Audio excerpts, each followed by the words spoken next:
Hello student, আজকে আমরা বসে দেখি 1.1 এর 6 এর 4 নম্বর অঙ্কটা করব। দেখো কি বলেছে? বলেছে একজন ঘড়ি বিক্রেতা একটি ঘড়ি ক্রয় করে ৩৩৬ টাকায় বিক্রি করলেন। তিনি যত টাকায় ঘড়িটি ক্রয় করেছিলেন শতকরা তত টাকা তার লাভ হলো। তার মানে কি? এক ব্যক্তি কিছু টাকা দিয়ে ঘড়িটা কিনেছিল, কেনার পর সে ৩৩৬ টাকায় বিক্রি করে দিয়েছে। ঠিক আছে? তাহলে যে কি বলেছে? যে তার যে লাভ হলো, যে লাভের পরিমাণটা তার সেই কেনার যে টাকায় কিনেছিল তার ঠিক সমান। মানে হচ্ছে ব্যাপারটাই, কেউ যদি ১০০ টাকায় ঘড়ি কিনে, ঠিক আছে? তার লাভটাও সেই ১০০ টাকায় হয়েছে।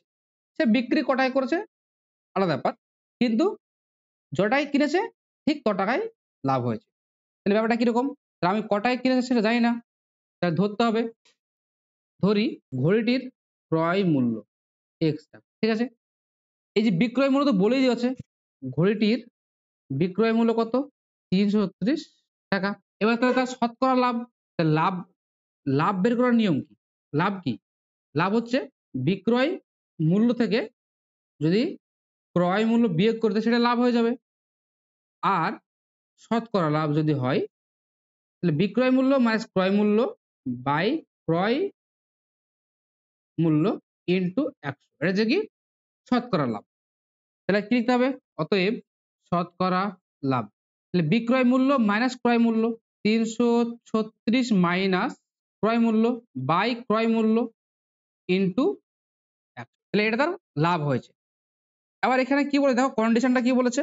কন্ডিশনটা বলেছে এটা যে তিনি যত টাকায় ঘড়িটি ক্রয় করেছিলেন তত টাকায় তার লাভ হয়েছে। মানে তার কেনার তার লাভ আর কেনা টাকা সমান, সমান। তার মানে এটা হচ্ছে condition.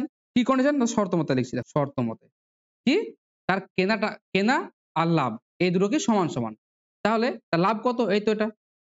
৩৩৬ minus X by X into ১০০। এই যে তার লাভটা তার কেনার সঙ্গে সমান। তার কেনা টাকার সঙ্গে সমান। এটা হচ্ছে শর্ত। এবার সিম্পল ক্যালকুলেশন সমান, সমান দেখো। তাহলে কোণে, কোণে গুণ করে দাও। x স্কয়ার সমান, সমান কি হবে? ৩৬০০ minus x into x square সমান 33600 minus ১০০ x square plus ১০০ x minus 33600 সমান, সমান 0। তাহলে এটা হচ্ছে কি? নির্ণীয় দ্বিঘাত সমীকরণ। অতএব নির্ণীয় দ্বিঘাত x square plus ১০০ x minus 33600 equal to. আজকের ভিডিও এই পর্যন্তই। ভিডিওটি ভালো লাগলে চ্যানেলটিকে সাবস্ক্রাইব করে দাও এবং একটা লাইক দিয়ে দাও।